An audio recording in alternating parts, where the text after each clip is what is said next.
High friends, welcome to the online classes.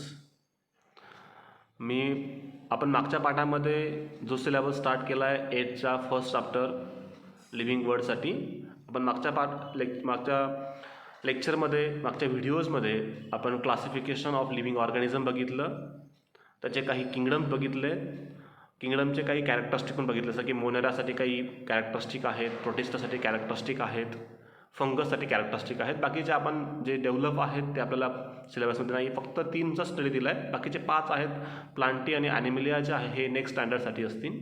Okay. Second, some micro organisms can classify by the different ways. आता पुढे आपल्याला बघायचं आहे, पुढचा आजचा टॉपिक आहे आपला classification of microbes. Classification of microbes.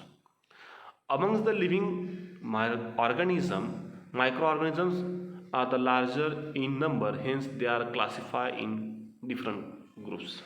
आता जर आपण फक्त जवळपास जरी बघितलं तर खूप सारे living organism means micro organism बघायला मिळतात. म्हणून they are classify, they can classify by the different ways और different groups. Micro organism classify by the two groups depend on the cell organization कसं आहे, सेल कुठली आहे त्याच्या बेसवरती. First prokaryotic cell and second eukaryotic sale.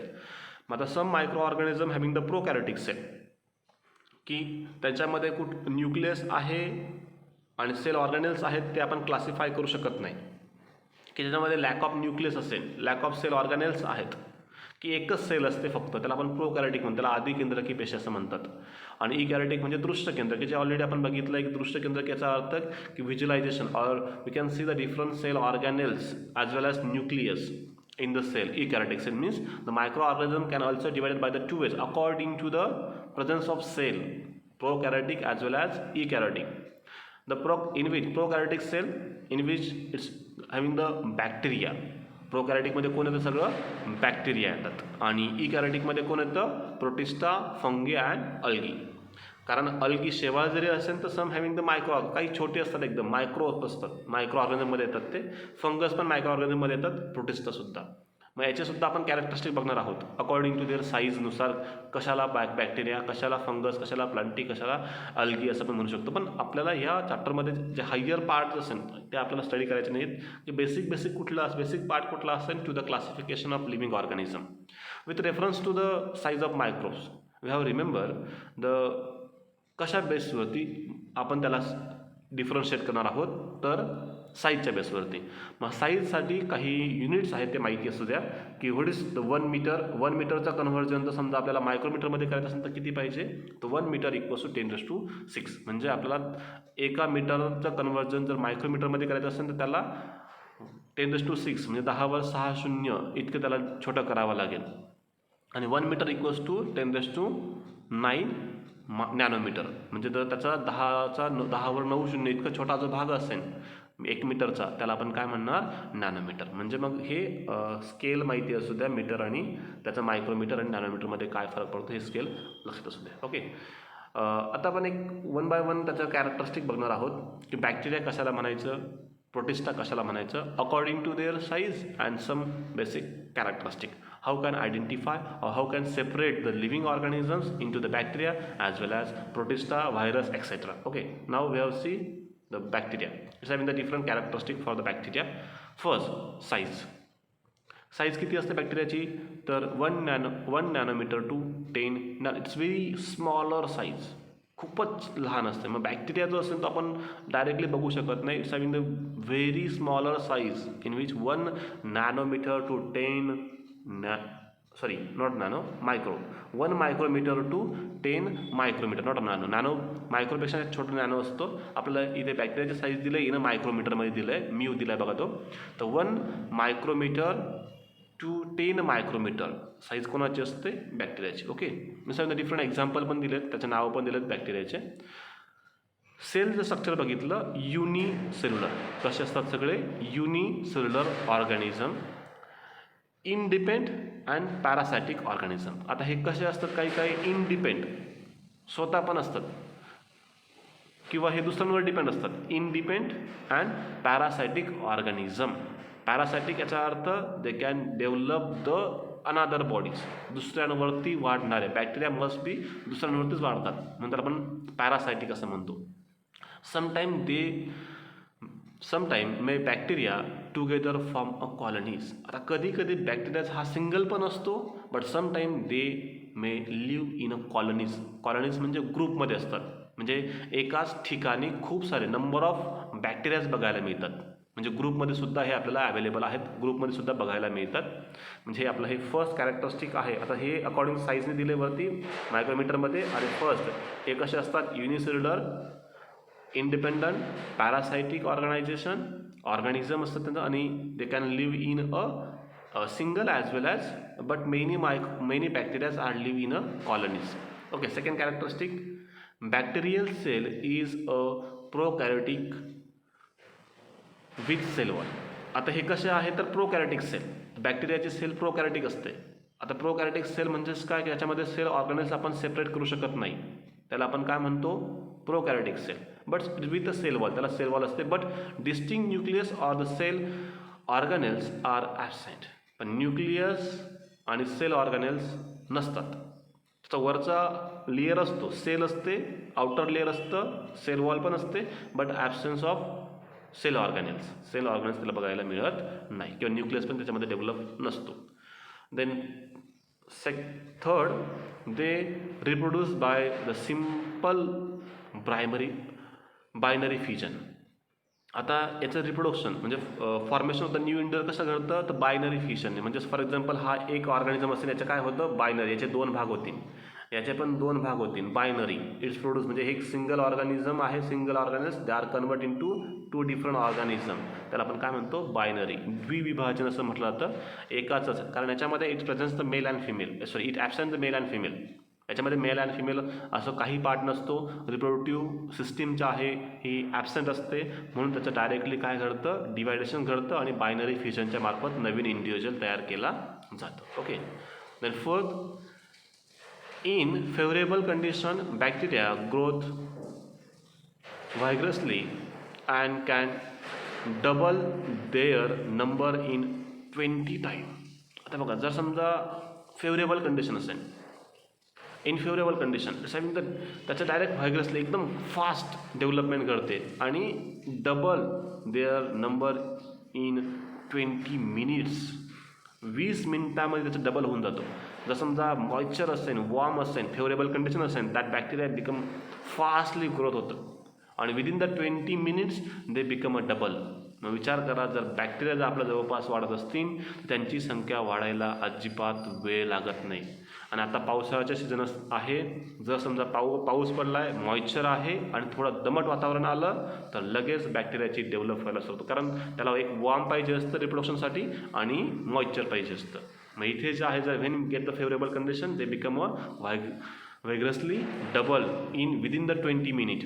20 मिनिटामध्ये fast पटकन त्यांची संख्या वाढते, म्हणून बॅक्टेरियाची संख्या वाढायला अजिबात वेळ लागत नाही. म्हणून आपण क्लीननेस इट्स व्हेरी इम्पॉर्टंट, आपण स्वच्छता राखणं हे खूप गरजेचं आहे.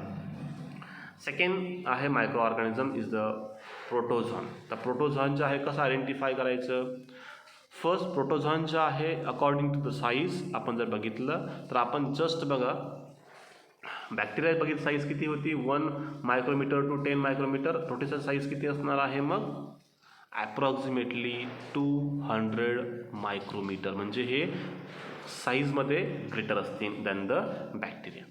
आता याचे काही कॅरेक्टरिस्टिक आहेत. First, protozoan are found in the soil, fresh waters and sea water. Some are also found in the bodies of other organisms and are pathogenic. आता हे कुठे कुठे बघतात, तर कुठे कुठे फाउंड होतात, दे are found in the soil, fresh water and sea water. शुद्ध पाण्यात पण असतात, सॉईलमध्ये पण असतात, सी वॉटरमध्ये पण असतात. कोण, प्रोटोझॉन, लाईक पॅरामेशियम सारखे जे आहेत प्रोटोझॉनमध्ये येतात ते पॅरामेशियम.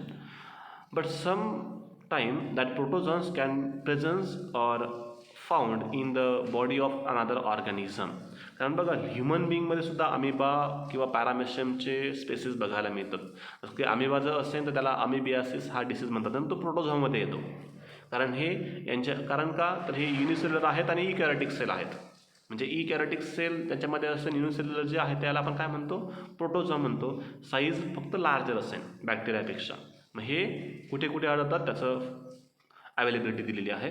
सेकंड कॅरेक्टरिस्टिक आहे they are unicellular organisms with karyotic cell. Simple आहे, युनिसेल्युलर ऑर्गॅनिझम्स आणि कॅरोटिक सेल. युनिसेल्युलर माहिती आहे, एक पेश. कॅरोटिक म्हणजे ज्यांच्यामध्ये सेल ऑर्गॅनेल्स आणि सेल न्यूक्लियस प्रेझेंट आहे.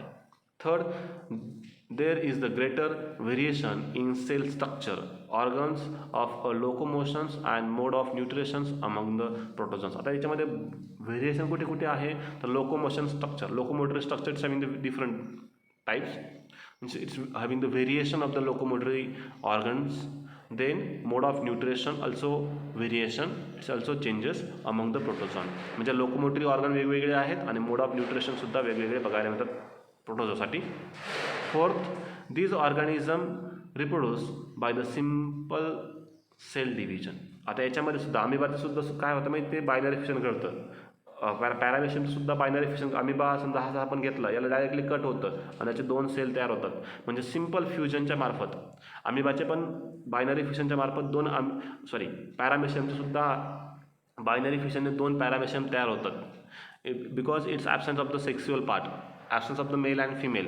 इट्स ओनली सिम्पल सेल डिव्हिजनच्या मार्फत नवीन ऑर्गॅनिझमची डेव्हलपमेंट केली जाते. म्हणजे this organism reproduce by the simple cell division. त्या सेलचे डिव्हिजन घडते आणि it's produce the newly organism. For example amoeba, paramecium free living in a dirty water. एकदम स्वेज असेल ना, डर्टी वॉटर जे त्याच्यामध्ये फ्रीली असतात. Then Entamoeba हिस्टोलॅटिका causes the amoebiasis. आता अमिबाची एक प्रजात जे आहे, स्पेसिस जे आहे, त्याला आपण काय म्हणतो,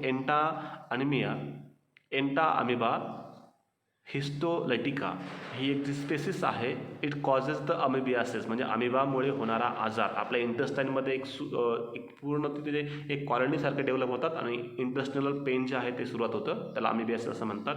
नंतर प्लाझ्मोडियम वल्व्हॅक्स जे आहे कॉजेस द मलेरिया. हे प्रोटोझोआ आहेत ना, प्लाझ्मोडियम वल्व्हॅक्स जे आहे हे प्रोटोझोन आहेत, कॅरोटिक लिव्हिंग ऑर्गॅनिझम आहेत, युनिसेल्युलर आहेत.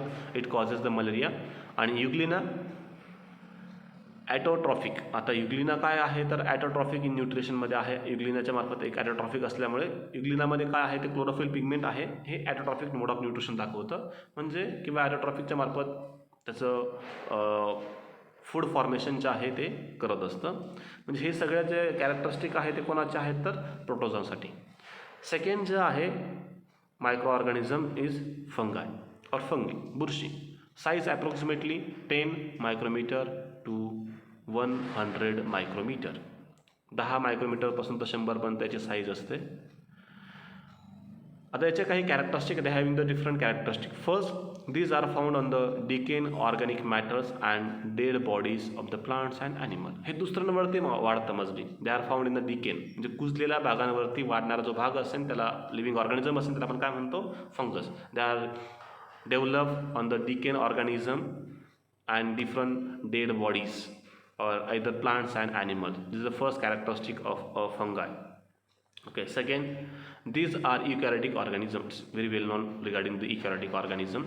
Some are unicellular, others are the visibles or the naked eyes. आता काही जे आहेत हे युनिसेल्युलर पण असतात, काही व्हिज्युअल म्हणजे काही फंगस जे आहे आपण ते बघू पण शकतो आणि काही इनव्हिजिबल पण आहे.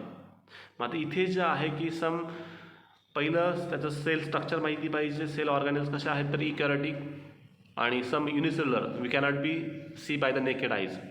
सम fungus we can visualise or see by the naked eyes. बघू शकतो उघड्या डोळ्याने, ते पण बघू शकतो आपण काही फंगस जे आहेत ते. Third, saprophytic absorb their food from the decayed organic matter. आता म्हणतो तुमचं सॅप्रोफायटिक याचा अर्थ की जे दुसऱ्यांवरती वाढतं, पण कुठे तर डिकेन मटेरियलवरती वाढणारं जर असेल त्याला आपण काय म्हणतो, सॅप्रोफायटिक मोड ऑफ न्यूट्रिशन असं म्हटलं जातं. त्याला आपण फंगस वगैरे जे आहे ते saprophytic. Fourth, they reproduce sexual and asexual by the division or budding, cell division or budding. आता some algae is having the they can produce the new individual by the sexual reproductions, and some are the undeveloped, they can produce the asexual by using the two method. One is the cell division, binary multiple cell division, and second is the budding म्हणजे जसं की आपण ईस्टचं example घेऊया. East जर घेतला आपण, हा एक ईस्ट आहे, त्याला इथे एक बड फॉर्म होतं वरती, तर आपण बडिंग असं म्हटलं जातं. बडिंगच्या मार्फत जे आहे नवीन इंडिव्हिज्युअल फॉर्म होतो. म्हणजे budding is the process we have create the new individual new organism बडिंगच्या मार्फत. बड म्हणजे एक कळी फॉर्म होतं, त्याला कलिकायन असं सुद्धा म्हटलं जातं किंवा मुकुलायन असं सुद्धा म्हटलं जातं. दोन आहेत ते.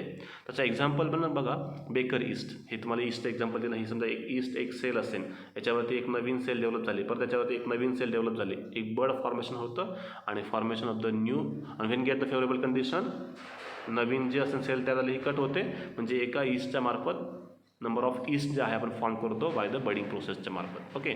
त्यानंतर कॅनडिला आणि मशरूम याच्यामध्ये बडिंगच्या मार्फत किंवा सेक्स्युअल रिप्रोडक्शनच्या मार्फत, असेक्स्युअलच्या मार्फत नवीन इंडिव्हिज्युअल फॉर्म केला जातो. ओके. नाऊ लास्ट जो आहे आपलं, सेकंड लास्ट जो आहे 4th नंबरचा आपलं micro organism is the algae. आता अल्गीचा विचार केला आपण, शैवालवर्गीय. कसं ओळखायचं? It's mean the smaller, micro ऑर्गॅनिझममध्ये जी छोटी असेल ती, जे व्हिज्युलाइज करतो आपण ते मोठी आहे, ते प्लांट्समध्ये येतं क्लासिफिकेशनच्या. मग अल्गी जे आहे size approximately 10 micrometre to 100 micrometre.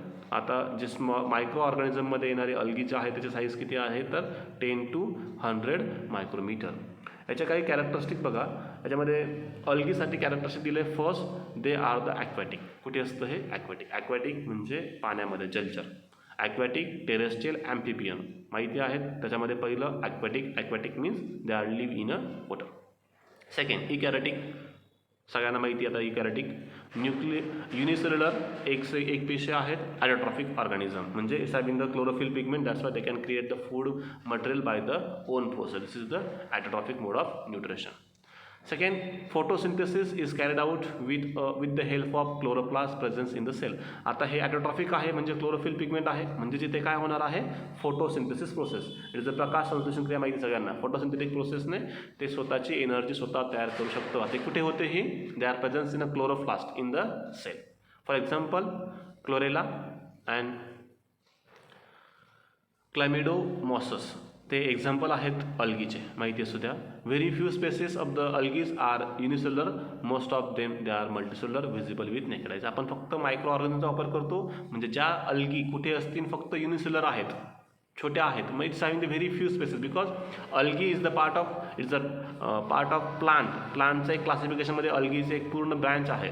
मग तिथे हे व्हिज्युलाइज असणारी जी अल्गी असते, जे आपण बघू शकतो, तो तिकडे येते. फक्त इथे आपण कुठले बघणार आहोत? दोज अल्गल पार्ट और those algae we cannot be see by the naked eyes. This is the unicellular algae. Then second, fifth, last जे आहे आपलं मायक्रोब्समध्ये इज द व्हायरस. आता जे सध्याच्या कंडिशनला जे आहे कोविड व्हायरस जे आहे, COVID-19 नावाचा व्हायरस.